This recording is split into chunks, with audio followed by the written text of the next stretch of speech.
everybody. Welcome to another edition of the Atheist Experience. I'm your host, Matt Dillhoney. Joining me this week's Don Baker. Hey, good to be here. You picked that music, didn't you? I did. Okay. We got to talk about gaming a little bit today. I've managed to get that. Any blame for that is off my shoulders. Okay. Yeah, I was actually accused of being arrogant this week. I'm not surprised. What are you trying to say? I have no idea why you'd say that. We've got Jack. How you doing? I think you guys are spending way too much time trying to prove that the Christian faith is not right. I think what you need to concentrate on is atheist rights.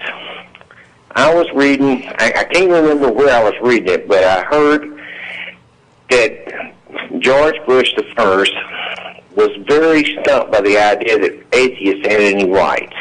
Yeah, he said that he didn't have any reason to think that atheists should be considered citizens. I mean, no senator, no congressman, no president, nobody of any rank at all in this country can come out and say, I'm an atheist, because that is immediate death.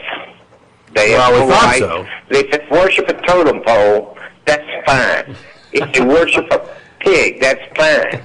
But if they worship reason and say, I can't understand what's going on, then they are just not a reasonable person to be elected in the United States of America. Yeah. There definitely is, it is very hard for an atheist to be elected office. I mean, we'll find out for sure in a couple of years when Pete Stark comes up for re-election, because even though he's been there for, since '73, so for 34 years, now people know he's an atheist. And if he runs and gets re-elected as an atheist, then we'll have the first prime example of an open atheist actually being elected with the voters knowing that ahead of time. Right. We mentioned him earlier on the show. We can't be prejudiced against black people. We can't be prejudiced against women. We can't be prejudiced against people that worship dirt. Yep. No, I mean, really. Yeah. The thing about the Indians that's driving me crazy is everywhere they have ever stepped is sacred land. Well, come on. I mean, yeah. Right. Well, so, one of atheists' problems, I think, is that like gays, we're very much invisible, right? And we need to sort of take a lesson from the gay rights movement of being more visible and being more outspoken. And this part of what we're doing here is we're trying to.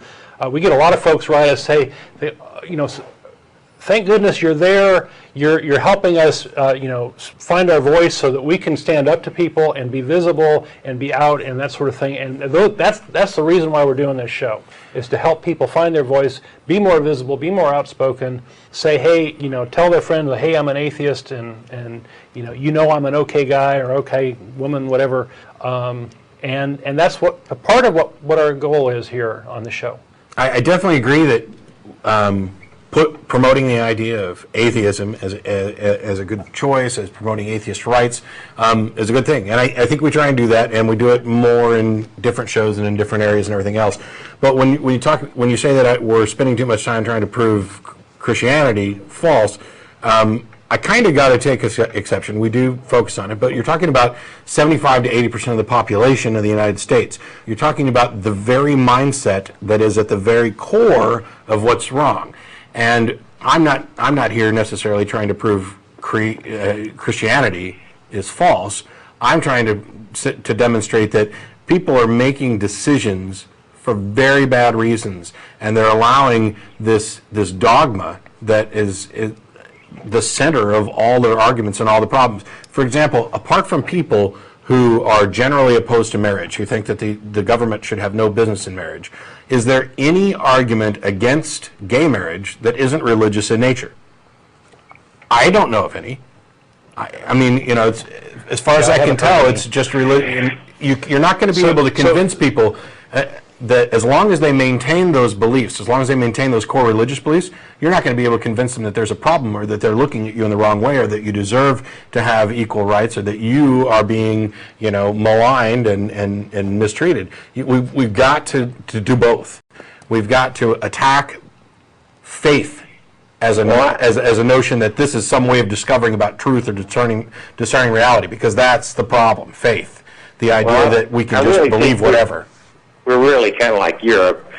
I mean, if it was okay to be an atheist, half the people in America would be atheists. I mean, Probably so. Yeah, I mean, I think there's a lot more closet atheists or people who would be atheists if it were socially acceptable. yeah. And I mean, I'm in the process of being saved by several people, which drives me crazy. Okay. Well, we pity you, and we understand.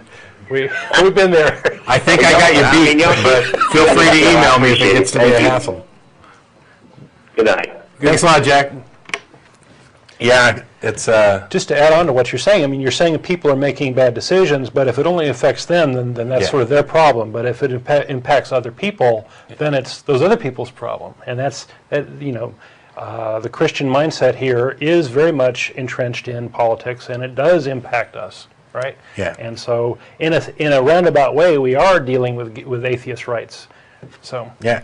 It's all intertwined, and there's lots of different avenues of attack. And when somebody like the Christian who wrote me the email with the comments, or somebody who emails me or calls into the TV show and wants to actually debate the merits of Christianity, I don't have any illusions about changing their mind. I don't remotely think that their mind's going to be changed.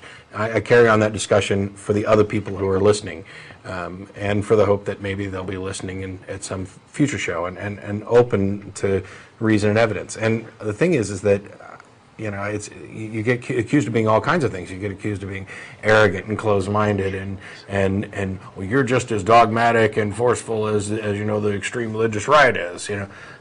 That's not the case. If I'm promoting anything, it's just straight reason and compassion, cooperation. Let's end divisiveness. My opinions about people used to be, and I'm sure there's Christians who will deny this, but my opinions about people used to be colored based on what they believed, who they were, various little tidbits about maybe perhaps who they slept with in some cases. Now it's not. Mm-hmm. There's a freedom, once you remove the shackles of religion, to not only explore the world and learn about it, but to grow and to help other people and to actually work cooperatively.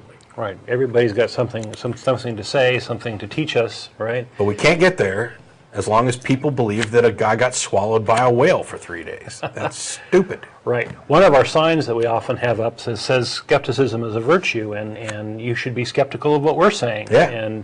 And go check out the facts. And if you learned something, we made a mistake, let us know, and we'll fix it. That's how we learn. That's how we grow. That's how we improve things.